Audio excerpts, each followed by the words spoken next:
Has this happened to you? You missed what someone said in a meeting or a lecture. Lost some notes you've taken. Got stuck organising all the notes you've taken. Or just forgotten about old notes. Most of us have done most of these things. And we did the sensible thing.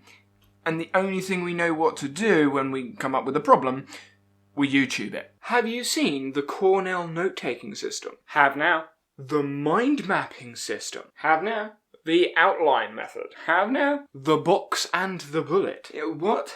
We all go out, finding out different methods, tips, tricks, techniques, and maybe some tools, because we all love a good piece of tech. Have you tried Notion? Yup. Rome Research? Yup. Obsidian? Yup. Remnote? Yup. Any others? Oh, yeah. And we get pretty good at capturing notes and ideas. Are you ready? What are you doing? One sec. Where are we going? We get pretty good at storing and processing notes and ideas. We're going to the field. Do you want to come?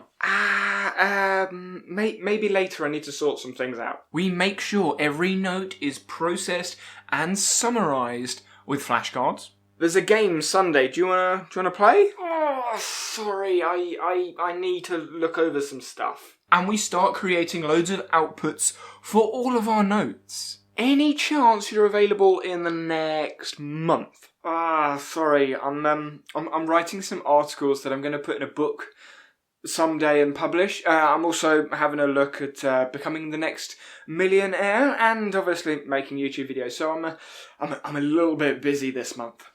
But like most things, it starts to slow down. How is the article going? Still processing some of those notes. Oh, what about the business thing? Yeah, good. I mean, we're getting there. The videos seem to be doing sort of well. When's the next one coming out? Yeah, good. I mean, I've got loads and loads of ideas. It's just a case of starting. Nothing is forgotten, everything is done, and the world keeps spinning and keeps moving forwards. But things start to get out of hand. You start to question the methods you use. You start to question the techniques you use. You start to question the tools you use. Then you start to question the apps you use. Google Keep. And then it just gets really stressful. Taking notes at school was easy. You're given a workbook, you're given a pen or a pencil, and you just write what you're told, and you just never really look back at it again. Oh wow, look at that. Oh, is that how I used to write? Yep. Oh, that feels like years ago. Look how scruffy it is. You know you wrote that yesterday. Taking notes at university, however, you just take the notes you think you really need. I've got the essay due date, I've got the title of the module, I've got the weighting the essay is in the module, and I've got where the presentations are online, so I think I'm good to go. And then other things like training times, training days, locations, medical information, or other important information is either in your calendar or in a paper binder folder somewhere, because people for some reason still love sending letters in the mail. So when I started taking notes for myself, I started watching videos, listening to podcasts, reading articles, reading blogs, engaging in community forums, and you know what I got? Loads of friggin' questions. I had more questions than answers.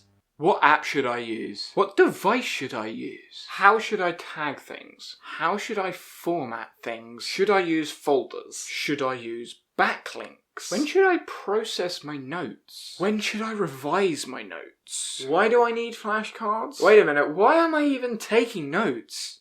I found myself worrying about forgetting something, not processing something, or not doing something in the most productive way. The idea of perfect note-taking was stressing me out. Why am I taking notes is a question that eventually got me some answers to those questions. I take notes to remember important information, like hospital times, or meeting notes, or paying for things, like that's kind of important. I then take notes on things I want to explore. Maybe that's I want to watch a video, or I want to listen to this podcast, or I want to watch that live stream, or I want to read a book or an article.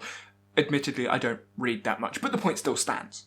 And then I take notes on ideas I want to explore. And that last reason for taking notes, exploring ideas, was actually the reason for a lot of my stress. What is the difference between note-taking about exploring ideas and all the other examples I gave?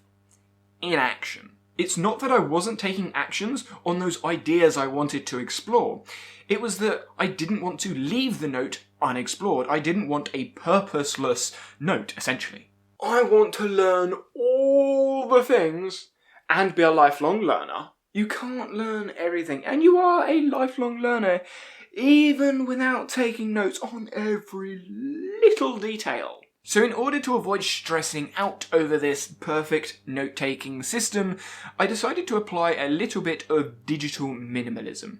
Why would I throw everything out? It took me years to collect all of this. You don't need to throw anything out. Well, that's okay then. Proceed. I put all of my notes in a folder, call it an archive, call it a bin, a dump, a trash, whatever you want to call it. I knew that if I wanted the note, it was there when I wanted it or needed it. But in my head, I was finished with it. It was done, gone, finito. There's no more-o. And similar to materialistic minimalism, you box things away and then take things where you need. Once you've done that, you then have a look at your input. So I had to look at my capture process. Now my capture process is extremely quick, which is really good for capturing stuff, but not so good when you need to organize and process all that stuff that you capture. So instead of attacking the organization or processing processes, I decided to change the capture process just a little bit. Any action goes straight into my to-do list, so I didn't have to worry about any of that. However, the ideas capture, instead of going into one catch-all inbox, was now going into 3 deliberate inboxes. But having 3 places means more decisions. Actually, the opposite. But 3 is bigger than 1. Each idea has 1 question with 3 answers. Does it fit in inbox 1, inbox 2, or inbox 3? And each idea has 1 decision with 2 answers. Do I capture it? Yes. Or no. Yeah, but after that question, you have more questions like, what are you going to do with it? When are you going to deal with it? Where are you going to put it? And there are loads more questions where they came from. By using 3 intentional inboxes, I actually managed to filter out a lot of the fluff and the stuff that I just didn't really need or want at the time, and by reducing the input, I therefore reduced the potential stress that comes along with the amount of capturing I was doing. But capturing isn't a bad thing. No, digital hoarding or digital maximalism isn't necessarily a bad thing. But when you say yes to something, you're saying no to something else. What? Well, if you capture 10 things and you can only process 2, then you're going to say no to 8. I can do those later.